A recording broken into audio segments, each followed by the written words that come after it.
সপ্তাহের প্রথম দিনই আমরা নিফটি এবং ব্যাংক নিফটিতে একটা ভালো র্যালি দেখতে পেলাম। নিফটিতে আজকে আমরা দেখলাম আবার একটা নতুন হাই করলো, যেটা 22,697 পর্যন্ত হাই দেখেছি। আর ক্লোজিং টাইমে আমরা ক্লোজিং পেয়েছি 22,666-তে। আর সেখানে নিফটিতে ব্যাংক নিফটিতে আমরা নতুন যে 52 উইক হাই, মানে অনেক দিন পর আমরা প্রায় 3 মাস পর আবার একটা নতুন হাই আজকে দেখতে পেলাম। সেটা হচ্ছে 48,716। ক্লোজিং টাইমে 48,581-তে আমরা ক্লোজ পেয়েছি। তো নিফটি ব্যাংক নিফটি নিয়ে আলোচনা তো করবই, তার সাথে সাথে কয়েকটা স্টক নিয়েও ডিসকাস করব। তাহলে ভিডিওটা শুরু করা যাক। আমি নিরুপমা। চ্যানেলটা যদি সাবস্ক্রাইব না করে থাকেন তাহলে অবশ্যই চ্যানেলটা সাবস্ক্রাইব করে নেবেন, আর পাশে বেল আইকনটা প্রেস করে রাখবেন। আমি ভিডিও আপলোড করার সাথে সাথে আপনাদের কাছে ভিডিওটা পৌঁছে যাবে।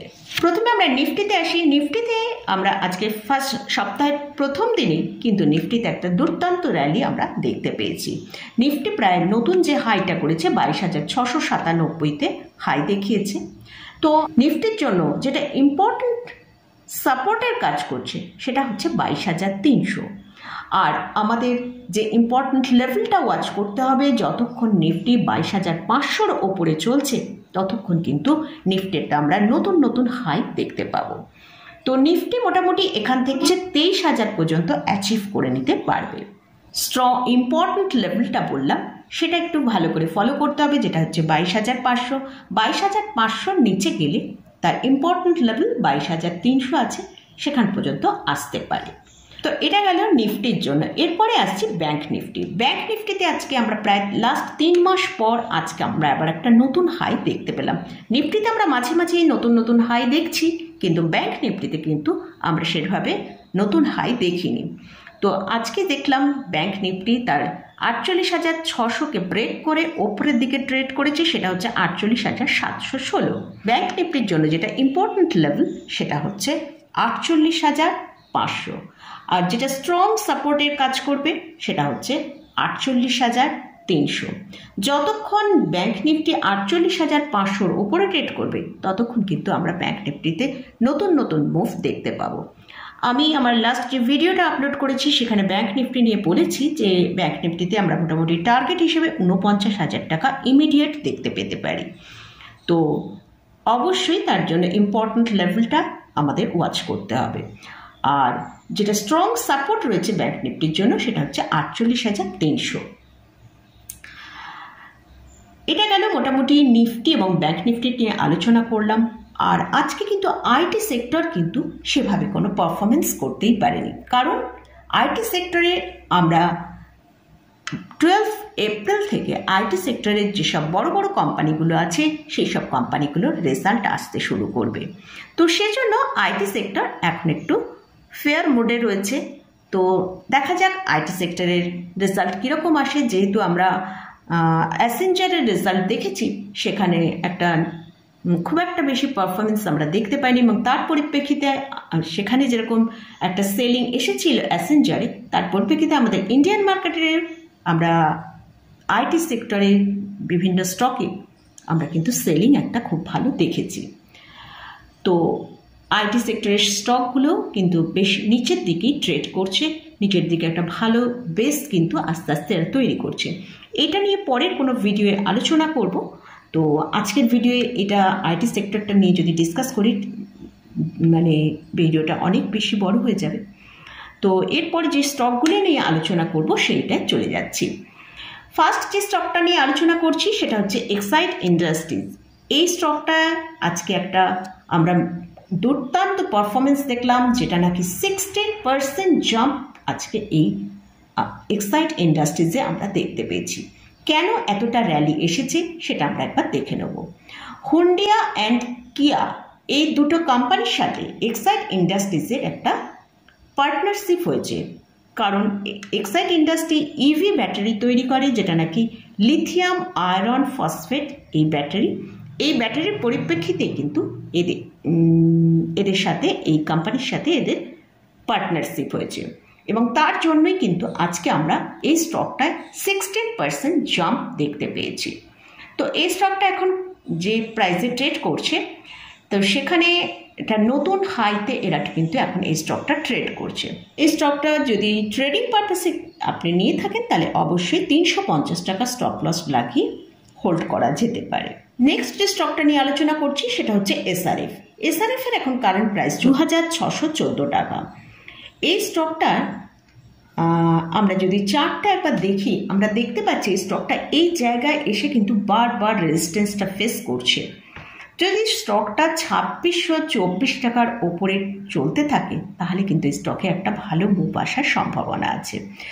শর্ট টার্মের জন্য যে টার্গেটটা সেটা হচ্ছে 2663 টাকা রেখে চলা যেতে পারে। আর যদি একটু স্টকটাকে হোল্ড করা যায় তাহলে কিন্তু স্টকটা একটা বড় টার্গেট আসতে পারে, সেটা হচ্ছে 2800 টাকার মতন টার্গেট আমরা এখানে দেখতে পেতে পারি।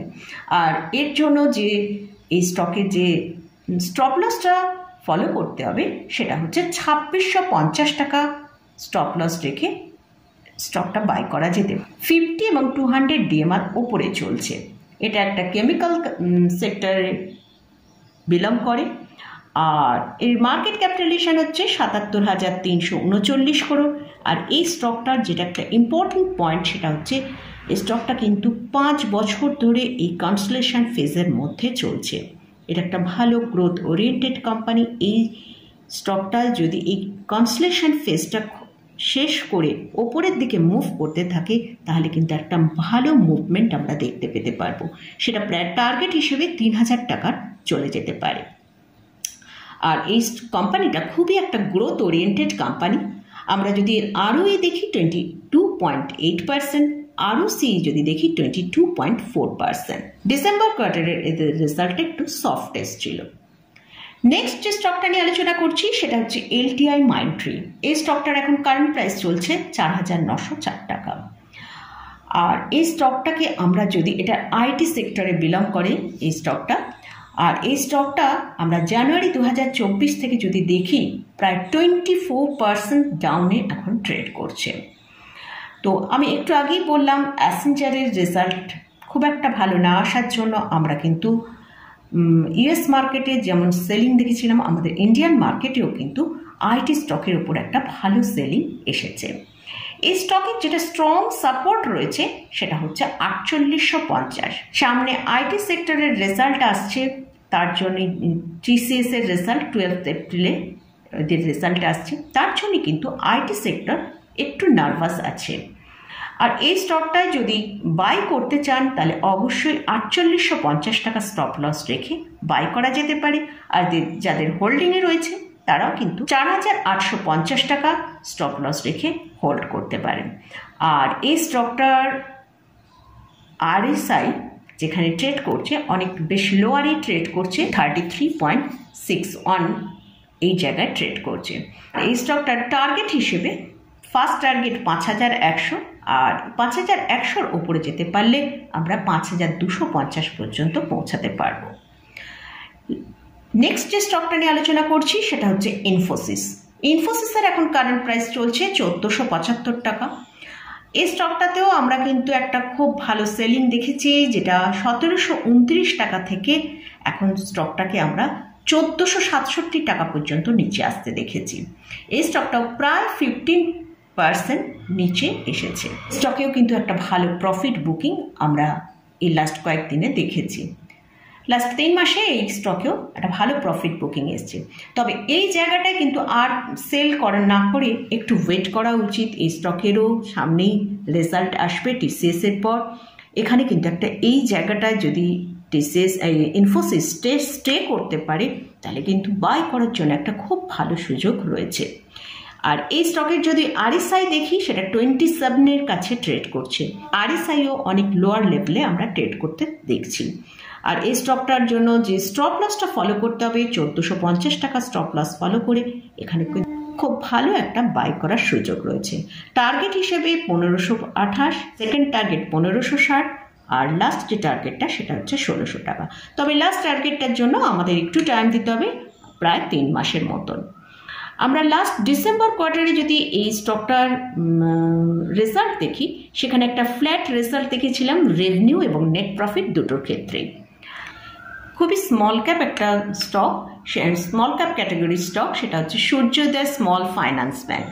এই স্টকটা এখন ট্রেড করছে 188 টাকা। আমার এক ভিউয়ার্স এখানে জানতে চেয়েছেন। তো এই স্টকটা 1997 করোড়ের মার্কেট ক্যাপিটালাইজেশন। এটা একটা small cap category stock.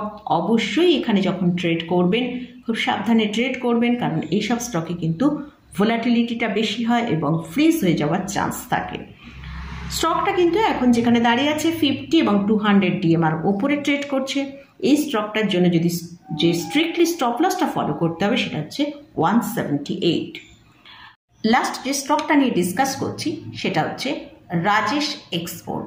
স্টকটার current price চলছে 304 টাকা। এই স্টকটাকে যদি আমরা তার সর্বোচ্চ হাই দেখি 1040, সেখান থেকে নিচে এসেছে 260 টাকা পর্যন্ত। তার মানে 74% নিচে এই স্টকটা এসেছে। তো এই স্টকটা হচ্ছে একটা মিড ক্যাপ স্টক। আমরা মিড ক্যাপ স্টকে কিন্তু এরকম দেখি, কিন্তু এই স্টকটা কিন্তু একটা অসম্ভব সেলিং আমরা দেখেছি। এই স্টকটার মানে এলআইসি 10% স্টেক এরা হোল্ড করছে। এলআইসি এই রাজেশ এক্সপোর্টে 10% স্টেক হোল্ড করছে। তার সত্ত্বেও কিন্তু আমরা এই স্টকে 14 মান্থে 74% ডিক্লাইন দেখে নিলাম। তো এই স্টকটা হয়তো এখানে একটা বেস বানানোর চেষ্টা করতে পারে। যদি আপনার কাছে এই স্টকটা হোল্ডিংয়ে থাকে তাহলে এটা স্টপ লসটা 200, কারণ স্টকটা অনেক নিচে চলে এসেছে। স্টকটা 250 টাকা স্টপ লস লাগিয়ে হোল্ড করা যেতে পারে।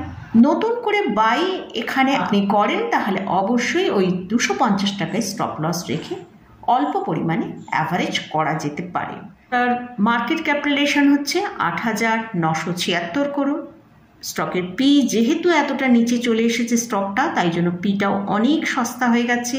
এই সেক্টরের যেসব অন্যান্য কোম্পানিগুলো আছে, জুয়েলারি অ্যান্ড ডায়মন্ড এরা তৈরি করে, এই অন্যান্য যেসব কোম্পানিগুলো আছে যেমন টাইটান, আরও সব যেসব কোম্পানিগুলো আছে তাদের সঙ্গে কিন্তু যদি কম্পেয়ার করা যায় এই স্টকটা এখন অনেক সস্তায় পাওয়া যাচ্ছে। এই স্টকটা তাদের যে ডেপ্ট রয়েছে সেই ডেপ্টকে অনেক কমিয়েছে। আর এদের ডিসেম্বর কোয়ার্টারটা আমরা যদি দেখি, এই যে এতটা ডিক্লাইন কেন হয়েছে সেটা আমরা একবার একটু দেখে নিই।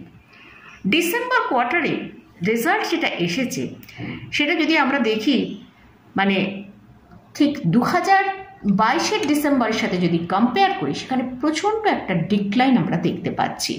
অনেকটা নিচের দিকে কিন্তু এদের রেভিনিউটা যেটা সেলসটা এসেছে অনেকটা কম এসেছে।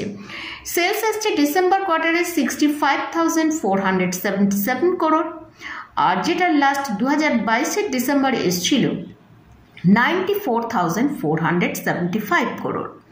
আর নেট প্রফিট মানে ডিসেম্বর 2023-এ 12 করোড় দেখাচ্ছে, আর 2022 ডিসেম্বরে আমরা দেখেছি ডিসেম্বর কোয়ার্টারটায় 422 করোড়। তাহলে বুঝতেই পাচ্ছেন কতটা তাদের এই কোয়ার্টারলি রেজাল্টের মধ্যে ডিক্লাইন এসেছে। যদি আমরা ডিসেম্বর টু ডিসেম্বর কোয়ার্টার দেখি, সেখানে বড় ডিক্লাইন আমরা দেখতে পাচ্ছি। তাই কিন্তু স্টকটার ভেতরে এতটা সেলিং এসেছে। তো ঠিক আছে, দেখা যাক এতটা সেলিং যখন এসেছে এখানে নতুন করে সেল না করে বরং 250 টাকা স্টপ লস রেখে একবার হোল্ড করে দেখা যেতে পারে। তো অ্যাভারেজ আমার মতে খুব একটা আমি এখানে করি না। যেসব স্টকগুলো এতটা ডিক্লাইন হয়ে যায় সেখানে আমি অ্যাভারেজ করি না। যেহেতু এটা মিড ক্যাপ স্টক, অল্প পরিমাণে অ্যাভারেজ করে দেখা যেতে পারে। তো মোটামুটি এতগুলো স্টক নিয়ে ডিসকাস করলাম। তো এই স্টকগুলোর মধ্যে বেশ কয়েকটা স্টক আপনারা আমার ভিউ জানতে চেয়েছেন, সেটা নিয়েও আমি আমার ভিউটা শেয়ার করলাম। এছাড়াও কয়েকটা স্টক বেশ ভালো জায়গায় পারফর্ম আগামী দিনে করতে পারে, সেগুলো নিয়েও ডিসকাস করলাম। তো এই স্টকগুলো নিয়ে কোনোটাই কিন্তু আমি বাই রেকমেন্ডেশন করছি না। এই স্টকগুলো শুধুমাত্র আমি আমার ভিউটাই আপনাদের সাথে শেয়ার করলাম।